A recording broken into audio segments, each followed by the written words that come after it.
Hello, welcome to another interesting package of Healthy with Yoma. Today we are going to be looking at something very important in our dieting. Eggs. Are eggs bad for your cholesterol? For 50 years, you were told eggs will clog your arteries. Doctors made you throw out the yolks. Cereal boxes bragged about being cholesterol-free because of it. But new research on nearly 200,000 people just flipped that advice on its head, and it's turned out the food you were told to fight might not be the problem at all. The real culprit was hiding in your bacon and the old time. Stick around, because by the end of this video you will know exactly how many eggs you can actually eat, and it's probably more than you think. Why eggs got blamed in the first place? One large egg contains about 186 milligrams of cholesterol, packed with almost entirely in the yolk. That's close to two-thirds of the old daily limit doctors used to recommend.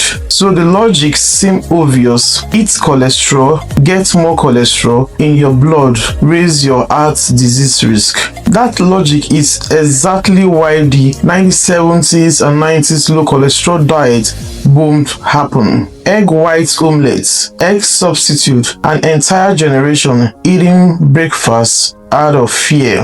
The problem, that logic was built on a shortcut the body doesn't actually follow. Please like, share, comment, and subscribe to our channel.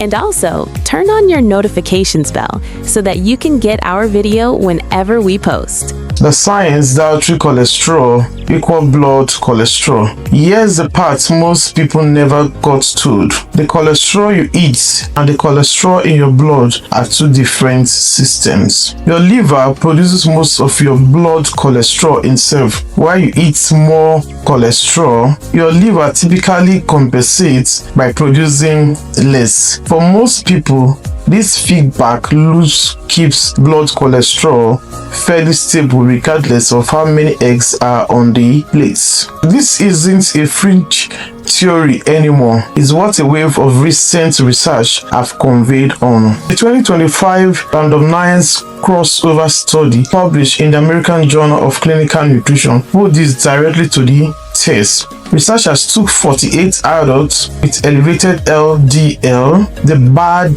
cholesterol, and ran them through 3 different 5-week diets. One high in cholesterol but low in saturated fat, including 2 eggs a day. One low in cholesterol but high in saturated fat with no eggs, and one high in both. The result, the LDL cholesterol tracked with saturated fat intake, not egg intake. In fact, the 2 eggs a day low saturated fat group saw LDL hold steady or even trend slightly lower than the no egg high saturated fat group. It's not just one study.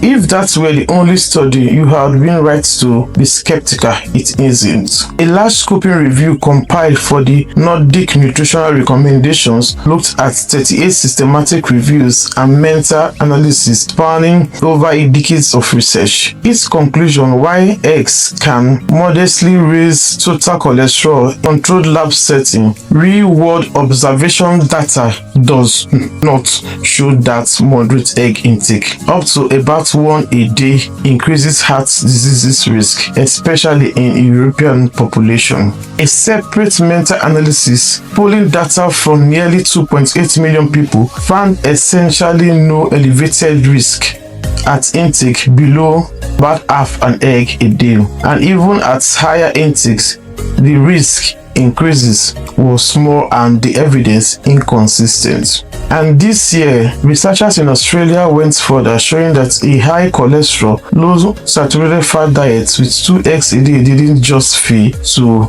raise LDL. It appeared to modestly lower it compared to a bacon and butter heavy diet with no eggs at all. The pattern across all of this research is consistent. Saturated fat moves your LDL. Egg cholesterol for most people barely moves the needle.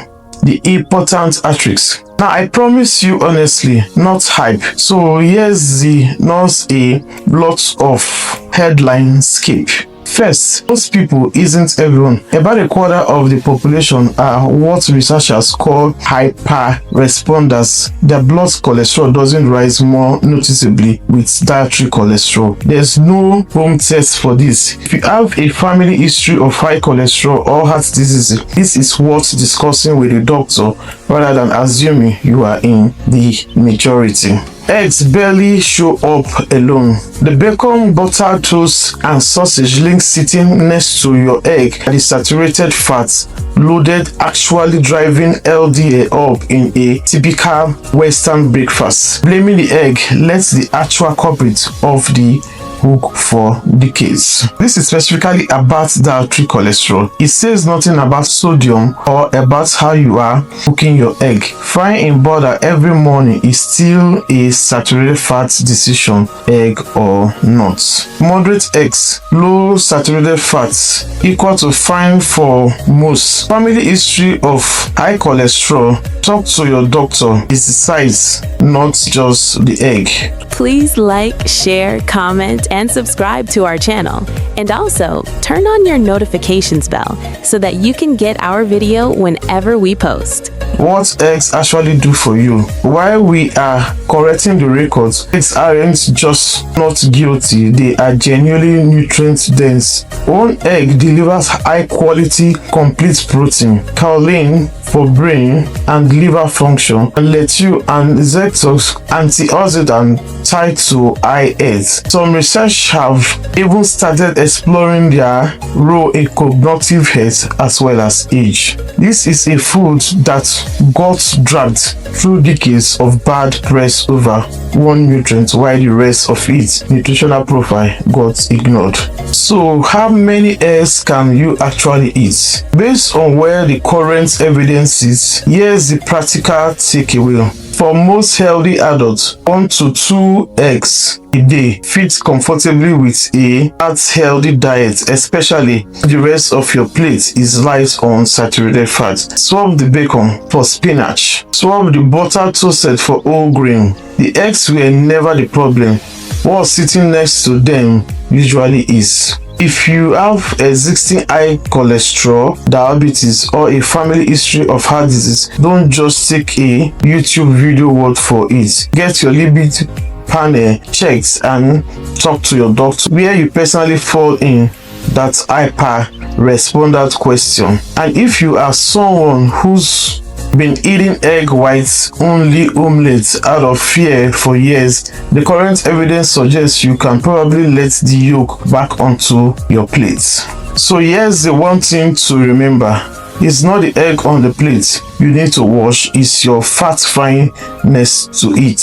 50 years of cholesterol-free cereal boxes were solving the wrong problem. Now you know the real one. If this changed how you think about breakfast, this content is for general educational purpose and isn't a substitute for professional advice. Consult your doctor about any specific health needs. If this video changed how you think about breakfast, hit the like button, subscribe, and next week I'm going to break down the food that got the opposite treatment. It looks healthy, but the research says otherwise. Drop your comment in the comment section. Are you eating your yolk again after this? Thanks for watching, and I will see you in my next video. Bye for now.